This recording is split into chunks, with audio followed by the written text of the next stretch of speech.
Singwa salute. I'm Lord Maitreya, the hip hop futurist. You're now tuned into the Superlongevity Institute podcast. This evening, I have the pleasure to introduce my guest, Cryonics activist, life extensionist, Ben Best. Ben Best graduated from Simon Fraser University with 2 degrees, one in physics and computing science and another in business and finance. He ended up with the largest number of credit hours ever by a student in Simon Fraser University history. He's also a proud member of the Mensa Society. Ben Best's history with the Cryonics movement is very impressive. He has been the president of the Cryonics Society of Canada, president and secretary of CryoCare Foundation. He was elected the director of the Cryonics Institute in 2002. He was the CEO of Cryonics Institute for 8 years.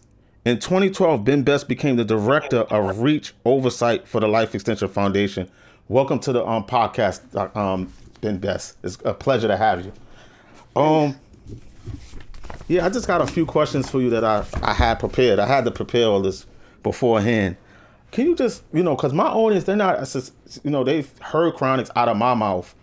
But I don't think I could do any better of a definition by asking you. I think you've been in the game for a long time. You've been a chronicist for a long time. You put in a lot of work, and I want to hear it from you. Can you just give us a brief definition of what cryonics means? What's the definition? Well, cryonics is a way of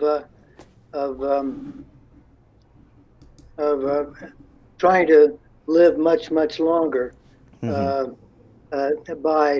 By freezing yourself when you're legally dead. And it's not really freezing. We use medical grade antifreeze solutions to prevent ice formation. Because if you just when they died, you get a whole bunch of ice formation. I mean, some people believe even with a lot of ice formation, future molecular repair technology could fix you, but we want as little damage as possible, so we avoid freezing. Now, the other thing is legally dead. So a lot of people think, well, you're legally dead, that means you're toast, but it's not really the case. And also, we try to do our best to be there, right there, when a person is legally pronounced dead, hopefully in a hospice or a hospital, and as soon as the pronouncement is made, to cool the person down as quickly as possible. Every 10 degrees Celsius, you cool a person, you slow metabolism by 50%. So if you cool the person very rapidly, you can reduce all the metabolic damage that's going to turn you into toast. Because basically, when you die, just heart stops doesn't mean that all the cells in your body have suddenly exploded or something. And that's not the way it works. It's a slow process of the tissues decaying, and the tissues do not decay very fast if you're cooling the person very quickly upon legal death. And we just keep cooling and cooling, and then we replace the blood with this vitrification solution, this medical grade antifreeze, and then cool down to liquid nitrogen temperature. Now, the other point is that once you're you're legally dead, so something killed you. So we're believing that future science, future medicine is going to be able to cure all the diseases that we currently, and so that problem will be handled. The other problem is the fact that you're old. You're old. Usually, most of the people who get cryonic treatment are very elderly. Right. And so the point is to do this because we think future medicine will not only be able to bring us back, repair any damage that was done in the cryopreservation process, to cure all diseases, but also reverse aging, to rejuvenate us to a youthful condition. And so the goal. Maybe I've spoken long enough. No, that's fine. Can you just give us a brief history of cryonics in the United States? Because I know that you was around even when Robert Effinger was alive, which is great. I wonder how it was even, I didn't get to meet him. So I wonder what it was. What was he like? And if you could just give us just a brief history of the cryonics movement. Well, as far as the cryonics movement, Robert Ettinger started the whole thing with his book, Prospect of Immortality. It wasn't called cryonics at that time. And actually, Ettinger himself later came to acknowledge that cryonics is not going to give anybody immortality. That it doesn't matter. You can be cryonically preserved and brought back and rejuvenated, and then a lightning bolt hits you, or somebody throws you in a blast furnace, and that's the end of the game. And something will probably kill you. I mean, a lot of people are thinking that cryonics is against religion, but it isn't. It's a way of living long. Something's going to kill you eventually, one way or another, Right. unfortunately. But hopefully, with cryonics, we can rejuvenate ourselves and live thousands and thousands of years. So anyway, Robert Ettinger Robert Ettinger wrote this book and he called it Prospect of Immortality, even though he didn't really believe it was literally immortality. And he and then he was expecting a bunch of people to come along and actually start it up, and a few people did, but not very many. He ended up having to start his own group in Michigan. He called it the Cryonics Society of Michigan because he was thinking this thing would grow very rapidly, and there'd be cryonics organizations in every state. Uh, Before the Cryonics Society of Michigan was the Cryonics Society of New York. That was actually the first society. Really? That was because, yeah, that was because the guy in New York came up with the word cryonics. Uh, Really? he coined Wow. the term. So anyway, that it got started in New York, and then Ettinger started his own organization in Michigan. Another organization in California started the Cryonics Society of California. So we got all these Cryonics Society of different states, but the Cryonics movement didn't as rapidly as was hoped for. And actually, the Society of California was a real disaster. The guy there was just taking people without adequate funding, Wow. and thinking that more money would come along, and it didn't, and it ended up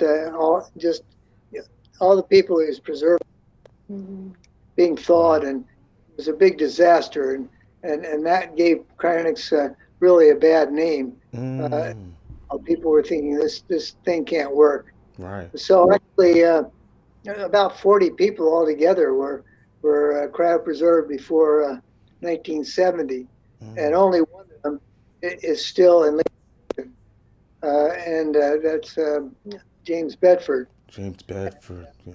And but after 1970, only one. There's all the people who were cryopreserved after 1970 were are still in liquid nitrogen, except for one. It was just a bad arrangement. Some guy tried to his mother without adequate documentation and so forth, Right. and his mother ended up being pulled out. But anyway, we've still got people now in liquid nitrogen since 1970, plus James, plus Bedford, who was the only one to survive. And actually, he was preserved in 1967.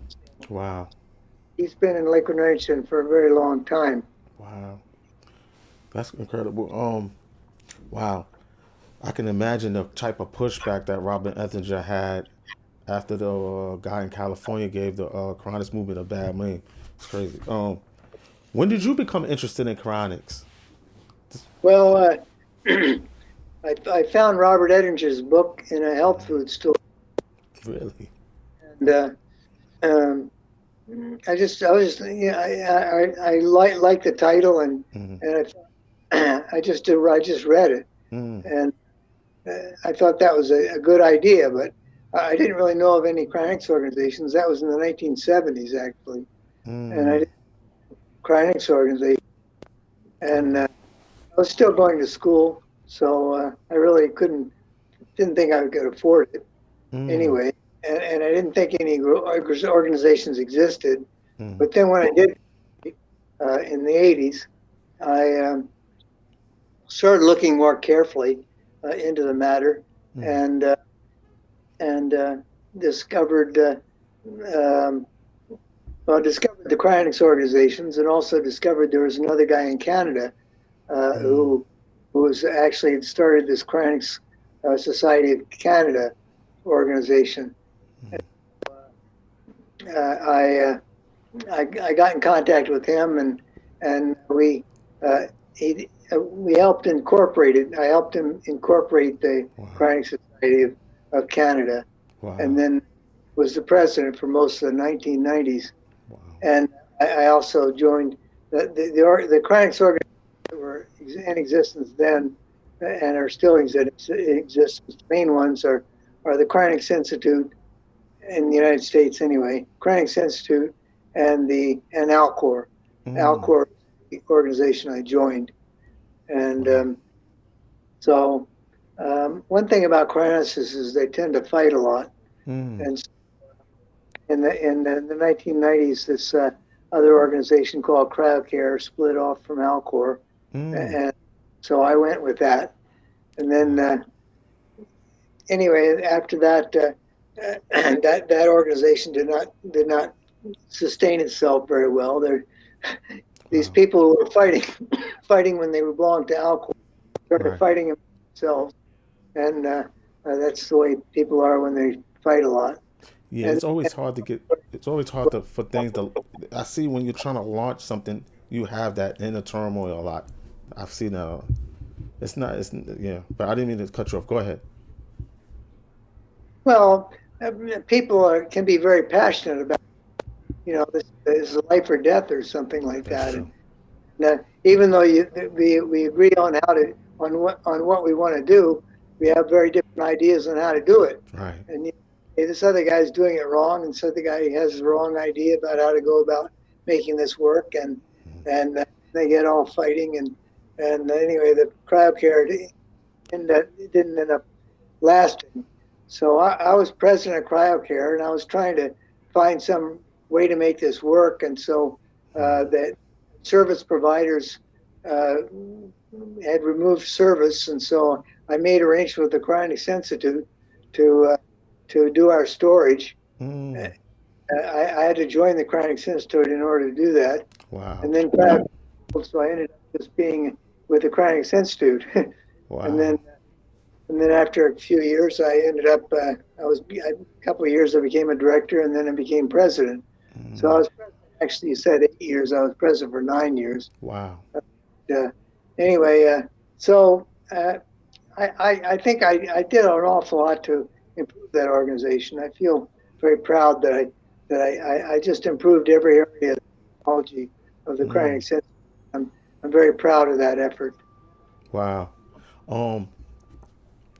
What evidence points to the success of cryonics?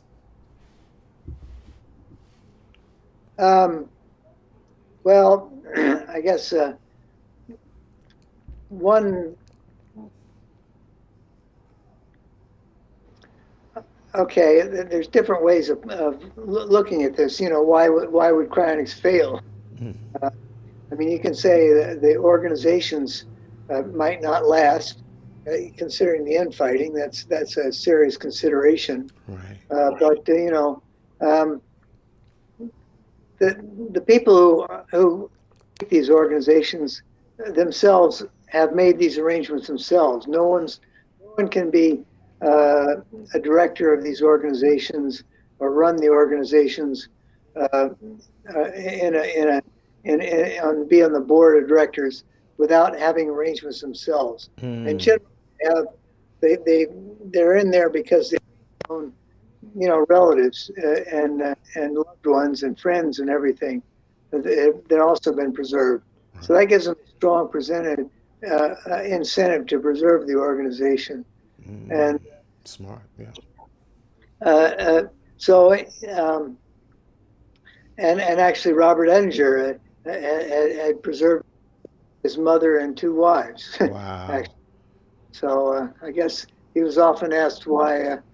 What happens when both his wives get revived, and he would say neither one of them might want him. But anyway, Yeah. um, there's a lot of commitment there. And the other, and I mean, some organizations, I mean, some, the churches. I don't know if you can compare it to a church, but look at the Catholic Church. That's been around for 1,000 years. Yes. They often have poor business plans and so forth. I don't know. There's no guarantee. There's no guarantee in life. It's just all we're talking about is what are the chances that it'll succeed, and my attitude is I'm going to do my best to make it succeed, and and I'm not just there calculating probabilities. I'm actually trying to make a difference, trying to increase the chances that it will work. Right.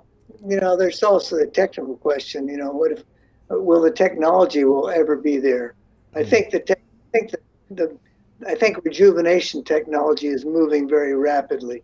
I mean, 10 years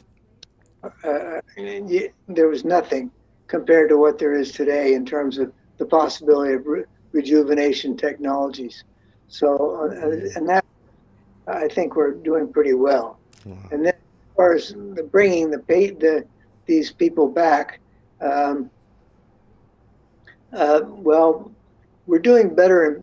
The organization I work for, Life Extension Foundation, which is now has a new name, but it's the same idea. It's funding these cryobiology research organizations. And the major achievement to date has been cryopreserving rabbit kidneys in such a way as to preserve these kidneys and bring them back. Cryopreserve rabbit kidneys, cool them down, vitrify them just the way we vitrify cryonics patients, cool them down to cryogenic temperatures, basically about minus 140 degrees Celsius, and then warm them back up, wash the vitrification solution out, the cryoprotectant solution out, and then transplant it back into a rabbit. And uh, we, it's been demonstrated that this kidney can sustain the rabbit. Wow. The next step, the big goal here is to do this to human kidneys, and the kidneys are actually the hardest organ to preserve Wow. of any of the major organs, and but kidneys are the organ in most demand. Wow. So it's the most demand for transplant. Right. So um, I guess you can look at this in two ways. One, if we do get to the point of being able to do not just rabbit kidneys but human kidneys, and I don't think we're too far from that technology, then people are going to start taking the whole enterprise of cryonics a lot more seriously, I think, and also a lot of money will be improving cryopreservation technologies. Suddenly this is a very financially lucrative field and also a life-saving field. Right. And then we can, if we can preserve not just kidneys but hearts and lungs and other organs, we're on our way to being able to preserve whole bodies Right. and brains. And the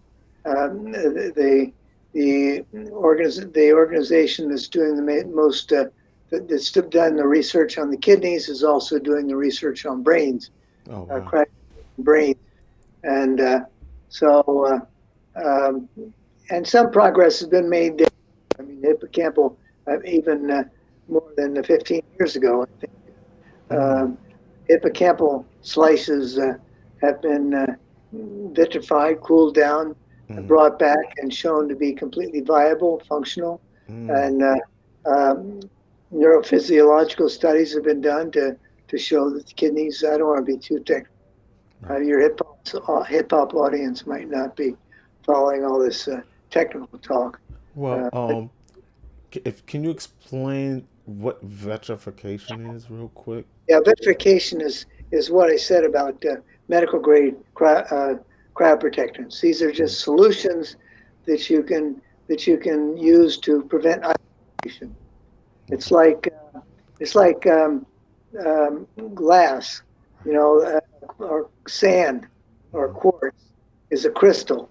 Right. But if you mix it with um, with some oxides, the glass that we use in our window panes is like a vitreous solution, like a very thick syrup, and that's because you add essentially what might be called vitrification solutions to prevent the crystals from forming, to prevent the Right. crystals from forming. And so the vitrification is the vitrify is just the word literally means glass. Mm-hmm. So you're turning them into glass and not having all these prickly ice crystals that would be damaging all the cells and so forth. Wow. I just wanted you to repeat that because I know that that vitrification process is very important today. Um, is, uh, is it Oh, expensive let to me. be signed up for Yeah, cryonics? that's the next point I was Oh, gonna address because um, uh, the prices are very different. Alcor, just are the two main organizations, Alcor and the Cryonics Institute. The Alcor charges um, 80,000 just to preserve a head, wow. and about 150,000 to preserve a whole body, or even up to 200,000. I can't remember the exact price, Wow. but anyway, it's quite a lot. And, but and the Cryonics Institute only charges 28,000. Uh, but Alcor is including a lot of things like this thing I mentioned of having a team stand by your bedside and cool you down. That's Mm. a very expensive process, and the Cryonics Institute price of $28,000 doesn't include that. But the Cryonics Institute does allow um, you to make arrangements with another organization to have a team standing by your bedside. So that'll Mm. bring the price of the Cryonics Institute up to about um, $90,000. Wow. Now, most people can't afford this out of their pocket, Mm. but people in cryonics pay for this by buying a life insurance policy. Mm. If you're reasonably young or at least reasonably healthy, you can Mm. get a life policy for a decent price. And the life insurance policy will, and it's also a less complicated way of paying for it because insurance policy, the money will go directly to the beneficiary. Mm. Anyway, I got I got my life insurance policy about 35 years ago. Wow. So was it was wasn't that expensive at the time, Mm. and I got a whole life term to 100 policy. I don't even know if they're being offered anymore, but anyway, I'll keep paying until I'm 100 years old. Mm. Yes. Well. There's other forms of life insurance that don't have to that aren't that have better terms maybe Mm. than or maybe worse terms. Uh, Finding a good insurance agent is important. I maybe shouldn't be doing a plug, but Mm. Rudy Hoffman is the insurance agent. Is probably still more Cranks insurance policies than anybody else, Mm. and I didn't actually get my policy from him, but I worked with him a lot when I was Cryonics Institute president because nearly everyone made these arrangements uh, had to have a life insurance policy, so I was working with Rudy all the time, arranging life insurance policies for people. And some people wanted the 28,000, so so they could leave other money to their relatives, but other Mm. people other people would get large policies and still leave money to their relatives, and the other part of the policy though would go to the cryonics, the 90,000 or 95,000, depending on the type of policy they had. Wow. I want to bring. I'm definitely gonna have Rudy Hoffman on the show to go into the policy and how you sign up. do life Oh yeah, he can insurance. talk about that at long length and Okay. give you a lot more, knows a lot more about it than I do, and give you Okay. a lot more details. Yeah, I'm sure he'll be very happy to be on your show. that would be wonderful. What classes, subjects, or degrees should one take to prepare oneself for the cryonics field? Like, I want to give the young people a picture of what they might gonna need in the future in order to become uh, uh, cryonicists, to do cryonics research. Well, and most people, cryonics are consumers, not researchers. Uh, Right. it's good to have researchers. You know, we can use researchers. Mm-hmm. I guess there's no guarantee that you're gonna get it Mm-hmm. get a job. It depends on whether there's a need and how how much the cryonics organizations grow. But a lot of the Right. research That's true. are getting to be older, and there has been a concern about who's going to replace them. Right. And but um, uh, I really biochemistry and is pretty key, and for understanding the cryobiology part, Mm-hmm. biochemistry and a bit of physiology. Mm-hmm. It sort of overlaps. It's um, getting deep into organic chemistry might help, but Mm-hmm. it's what kind of research you're going to do. Right. One of the biggest problems in cryonics has been cryoprotectant toxicity. It's not just cryonics; it's cryobiology. Right. You know, if these antifreeze solutions that we're using Right. have, are toxic, Right. but at least to some extent. Right. But I mean, they're non-toxic enough that we can uh, preserve these kidneys. But it's been a continual battle to try to reduce because we're trying to use just the smallest amount of cryoprotectant that we can possibly get away with uh, to prevent the ice formation Right. without using so much that it's toxic. It's toxic. We wouldn't be having a lot of the problems we have with Mm-hmm. cooling and introduction of cryoprotectants and preserving different kinds of organs. If there's no toxicity, we could just throw these antifreeze solutions in, the vitrification solutions in, and not worry about how much we're using or how, and, and just, then cool right away and there'd be no issues. But Wow. there are, unfortunately. Mm-hmm. So, um, my my major scientific contribution, I feel, has been well, I've written two major papers, scientific papers, both reviews on this topic. One of them, the first one was just building the scientific case for cryonics, which went through a lot of the things that I discussed earlier in more detail. Mm-hmm. And the other one, a more recent one, was on cryoprotection toxicity. And so I went into all because it's not really understood what's causing this toxicity. I mean, there's a lot of good ideas and a lot of good deals, but we need to understand the causes, and we need to understand what can be done about it. So anyway, my, my my paper called Cryoprotection Toxicity uh, um, question.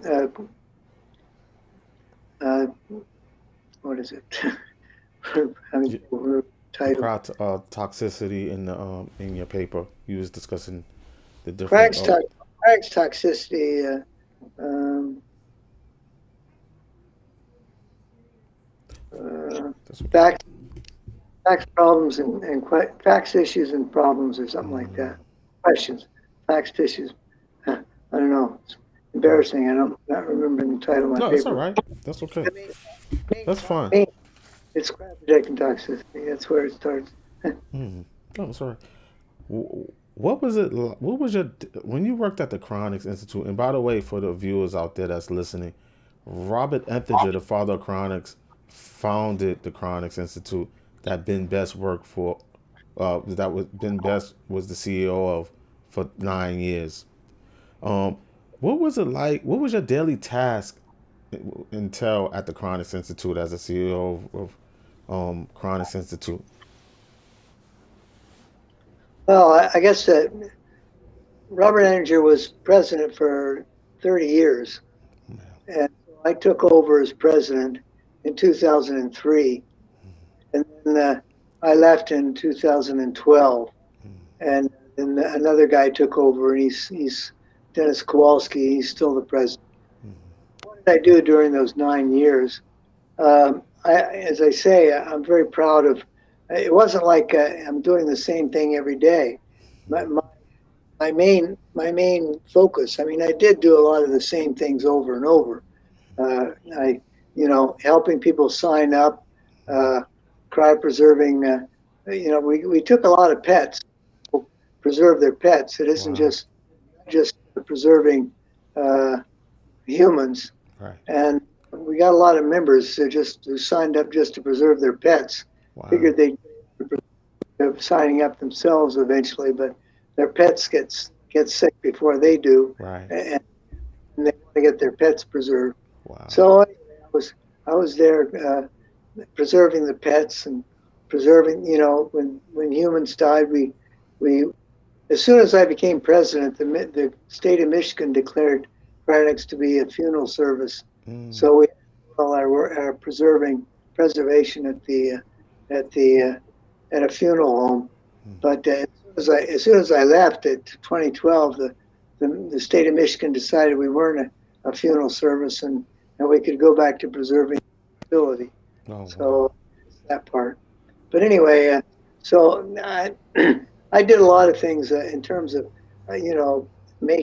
setting up the accounting systems, setting up a database so we could keep track of our members. There was no database, computer database for keeping track of members and everything, and so and uh, and also the keeping track of the financials, so we didn't have to spend an arm of accountants.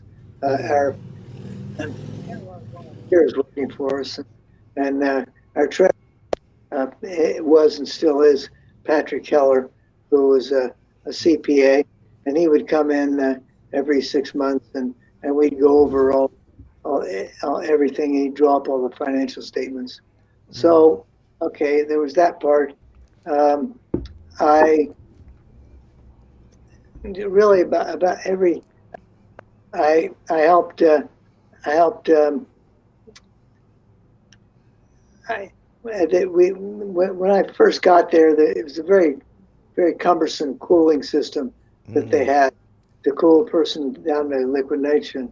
So I um, I contracted for a company to make us at first some contract put together some um, cooling systems, but basically big cooling boxes that were Wow. cooled with nitrogen. So you have a computer control and you spray liquid nitrogen into these boxes with the Wow. patient in the boxes, and you cool them down at a controlled rate. You don't want to just throw a person or pet into liquid nitrogen. Right. That would be a disaster. There'd be all sorts of shattering and freezing, even if they're vitrified. But you want to cool them down at a controlled rate. And Right. so we built two computer control cooling boxes, and I went through a lot of work on getting good cooling systems. Wow. Uh, Another major thing was working on good perfusion systems. Mm. To We need to wash out the blood. We need to replace it with vitrification solution, this organ preservation solution. And so I worked on improving the perfusion system, getting a Wow. good pump, and improving all that, and being able to measure the perfusion pressure, because you want to be able to know how much pressure you're using when you're putting blood out and putting the vitrification solution in. And also I brought in some, so, then as far as the beginning part of the process, the cooling part, we use ice baths. We would use ice baths and and uh, uh, and cool uh, uh, ice water and circulating ice water. So I got um, these pumps basically that were used in motorboats or something, or to pump out the pump water out of your rowboat or something. And but in this case, we're using it to circulate the ice water because circulating ice water will cool a body much faster than stagnant ice water. Just putting ice in a person doesn't do as good a job, anywhere near as good a job as circulating uh, ice water. Right. So, uh, so just about every, and also the paperwork.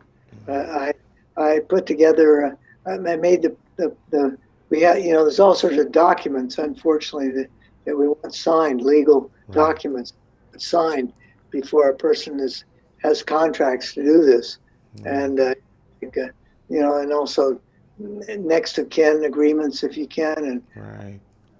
contract and so it was that wasn't being done very elegantly before I got there. I computerized the whole thing, so you could just print up the paperwork, put in a person's name and particulars, their address, and all their age and all the facts about them, and put them into the computer, and then generate all this paperwork that was personalized. And so I created that, and that greatly simplified the sign up process. Right. Wow. And I also they weren't using credit cards; they were only using PayPal. So I brought in all the credit card systems so they could take payments in credit cards, and that helped. Yeah. I remember all the things I did.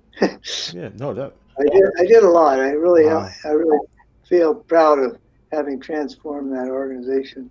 I, I, I was I'm not a very tidy fellow, so I guess I was faulted for my untidiness, but I got a lot of work done. Wow. I had better things to do than being a janitor.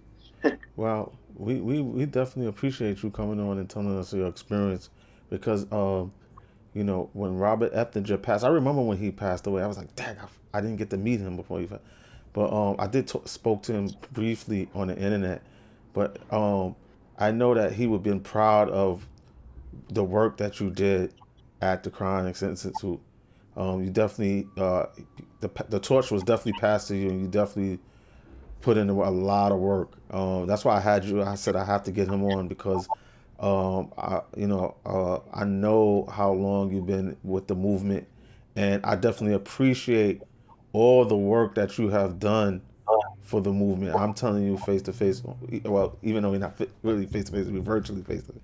But I wanted to give you your flowers and tell you that I appreciate what you have done because, I didn't know anything about cryonics.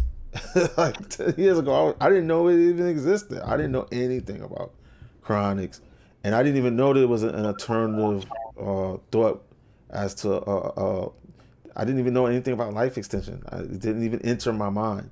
So I know a lot of people out there that are in the same boat. So hopefully this message will reach them and they'll get inspired and want to do more research on chronics, and they'll put in the same amount of work that you have and be inspired by that. But any books that you recommend on chronics that somebody may want to purchase to buy to get them to familiarize themselves with the movement? Well, For our young people out there that's listening. a lot of people like Engines of Creation is really what started a lot of people, Yeah, me too. and Yeah. the other one is The First Immortal are probably the best sellers.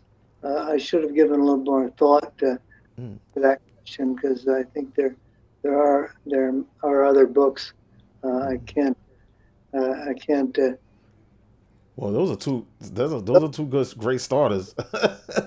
Yeah, First those two. Immortal. First Immortal is a novel, science fiction novel by James Halperin, I think his name. I have that book in my show. And Engines of Creation by Eric Drexler, who's a nanotechnician. Uh, I think he's the one that coined the word nanotechnology. I'm not sure. Nanotechnology. I don't know. Yeah. He certainly was one right there at the beginning. Mm-hmm. You know, but I don't know. I think maybe even Feynman could have coined the term. But anyway, definitely Drexler was there at the beginning. Yeah. Um, as for I don't know, I'm not as I'm more on the research end these days. I guess I was in the trenches, when I was Cryonics Institute president.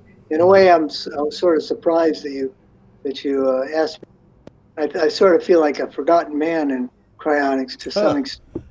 As How the hell they gonna forget? How are you gonna well, forget about the work you've in put in? my website, BenBest on benbest.com, the cryonics section, I think has more cryonics information than you'll find anywhere else on the web.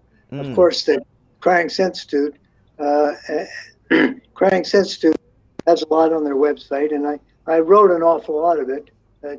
They took my name off a lot of it after I left, but a lot of it that I wrote is still there. And Alcor certainly has a big website with a lot of information on it. But I'm sort of I'm definitely still involved more in a background level. I mean, I as I say, I did lots of web development for the Cryonics Institute when I was president, and I'm still doing web development because the organization I work for is really supportive of cryonics, and I just created a cryonics web called which my boss requested me to do. Bill Falloon requested me to create this cryonics cryonicslegal.org. Oh, I didn't even know about that. I put an awful lot of work into that in the last year, so that's the kind of project I get involved with. It's a behind the scenes kind of thing, although my name appears in places, but it's got a lot of information you won't find anywhere else, and actually a lot of it is taken from the Alcor website, but it's organized in a way that you won't find on the Alcor website. For example, the Dora Kent case, I went into great detail in itemizing, and I cite all the history text behind that case on that website. Uh, you won't find it. You won't find it anywhere near a complete picture, even though most of the information is coming from the Alcor website. It's not together in a strict chronological and logical order the way it is on Cryonics legal website. But the main reason that Bill Falloon asked me to create this website primarily is trying to uh, avoid autopsies. Invasive autopsies are really a disaster in cryonics, and it too often happens. I mean, we've got everything in place. A person has all their paperwork in place, and then something happens, and some coroner comes along, and a medical examiner comes along and autopsies you, chop up, and so forth. And that just recently happened to an Alcor patient in California. Wow. It just sort of defeats the whole purpose. Right. Uh, uh, and so Bill Falloon, my boss, uh, asked me to put together. So I went through every case I could find in the Cryonics organization, mainly Alcor, in which autopsies occurred or autopsies were prevented by some legal action or something like that, uh, especially you know, especially brain autopsies. And anyway, this is still a work in progress. We're trying to work on how we can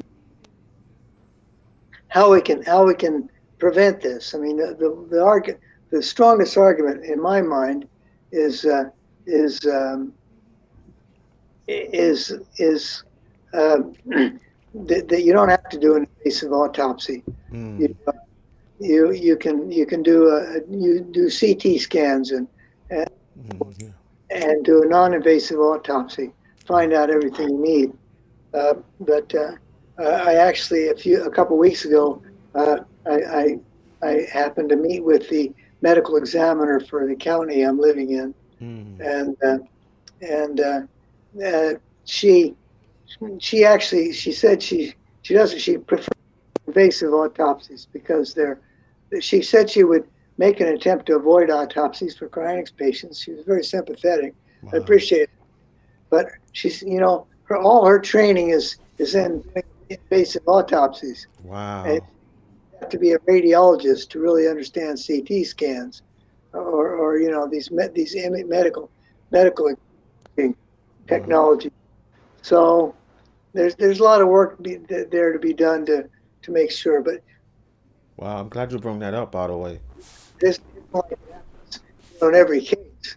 It's just that my boss is concerned he's going to get in an automobile accident, and as an unwitnessed death, uh, somebody might, some medical examiner might feel that they have to do an invasive autopsy. Wow. But actually, these are autopsies are getting to be more rare. But we're trying to cover all our bases. That's all. Right. But less and less. It's only really it's even unobserved deaths. Less and less they're doing autopsies. It's usually only homicide where Right. they have to prove the cause of death and establish Right. something like that, or suicide. Sometimes cryonics people commit suicide. Unfortunately, it's sad to Wow. say. Uh, and then they want to be cryopreserved. Wow. they're, they're unhappy with their lives and they want to end it all, but they want to come back when they Oh, think the world is going to be wow. a better place. So Wow. I didn't anyway, even know there was cases like that. yeah, there are, of course. Yeah, Wow. yeah. There was this one woman. She was very active in the cryonics movement, and then she shot herself in the chest so that she your brain, and then wanted to get herself preserved so her brain. Whoa. That's wow. Wow. Wow. One thing you didn't ask me about, which is something people wondering about, is why does Alcor the Cryonics Institute only preserves whole bodies? They preserve the whole body, the head and the body together, but Alcor will give you the option of either preserving your whole body with your head or just your head alone. So a lot of people wonder, well, what the heck? Why are you just preserving your head? Well, um, we actually believe that your personality, who you are, is in your brain, or most of it, almost all of it is your brain, your personality, and if, if we're figuring we're going to have to do a lot of reconstruction, especially if a person is really elderly and their kidneys are gone, their liver's gone, and a lot of other stuff, and we're going to have to recreate a lot of these organs anyway. Right. So, but we figure we can use stem cells, and I mean, when we were born, our bodies grew up, and so we regrow a body around and preserve the brain. That's the most important part, and it's less expensive, and that's an important consideration for some people. But also, when we're preserving the brain, when we're just doing a head, we can actually do a better job because all the energy, all the effort is focused on the brain and preserving the brain as best as possible. So there is an argument in just being neural. Personally, my arrangements are to preserve both my head and my body separately. Right. So because I think my body has it's just like a footprint in the sand. You know, all of my life experiences is somehow a lot of things are represented in my body, and I think it would be a mistake to throw away that information. So I think I agree with that. Are you signed up with Alcor? um, I actually have arrangements with both organizations. Oh, wow. I didn't even know you could do that. I have dual. Well, not many people do, Oh, but I have a dual membership of wow. Alcor and the Cryonics Institute. Wow. This interview has definitely been an eye opener. Um, wow. Oh, so let's see. Yeah, I think you answered more. Oh, what about nanotechnology? Because I listened to a talk with Ray Kurzweil and what's the guy's name? Robert Fretos or Fortes, I think. I don't know how to say his last name. And I watched Great. Yeah. yeah, and I was wondering what the, what does this nanotechnology nanomedicine, what can nanomedicine, advanced nanomedicine do for patients that are chronically preserved? It can. Well, it's based on the idea of molecular repair. You know, of nano machines are basically tiny little machines that that that can operate on a molecular level. So even the idea of reviving a cryonics patient, some of the scenarios involve having these little machines enter the blood vessels basically of the cryopreserved patient and go and you know work their way through the blood vessels, tunnel their way through the blood vessels basically, and then go and repair all the cells. And um, these nano machines could evidently work even at very low temperatures, and tiny machines, and maybe even repair aging damage as well as damage due to the freezing Right. and protectants and so forth. Um, Wow. Drexler wrote his book Engines of Creation. Yeah. That was before there was such a thing as vitrification. That was Yeah. before we were using protectants. And there was some cryoprotection, but it wasn't full vitrification. Vitrification didn't really happen until the year 2000. And Drexler's book was written, I don't know, quite a few years before that, 87, I think. And Wow. um, so Drexler was imagining that these nanomachines would just because this ice formation has happened doesn't mean that the original structure isn't there. It's just like he imagined it sort of like a vase that's fallen to the floor and all the pieces are shattered all around, and you got the pieces, and you got this big jigsaw puzzle, and I guess with a vase, if you've got big pieces, you can put the jigsaw puzzle together, but if you've got pulverized the tiny little pieces, you really need nano machines to put all the pieces together. Right. And so that was the way Drexler, in his engines of creation, was envisioning doing it, being able to take all the freezing damage, all the ice formation, and so forth, and just repair all the damage that the ice was was created because nothing has disappeared because it's all it's being held at liquid nitrogen temperature or was so all the pieces are there. It's just a matter of a very very very complex jigsaw puzzle that you need together, and only nano machines can are up to this task. Wow. Wow. So nanomedicine may be very important in the future to all the viewers Well, that's when you talk listening. and you're not just talking about cryonics applications, you are also talking about rejuvenation technologies and so forth.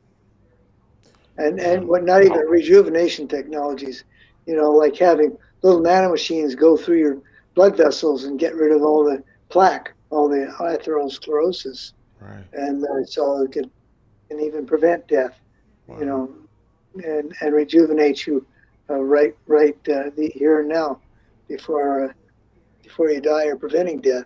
Wow. Have have nanomachines go into your brain and get rid of the the plaques and tangles that are causing Alzheimer's disease. So Wow. applications are possible, but it's still pretty far in the future.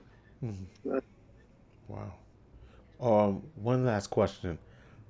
Um, when do you see? When do you? I hate to say. Well, you know what? When do you predict that this technology may reanimate the first patient traveling to the future? What's your estimated date? well, I think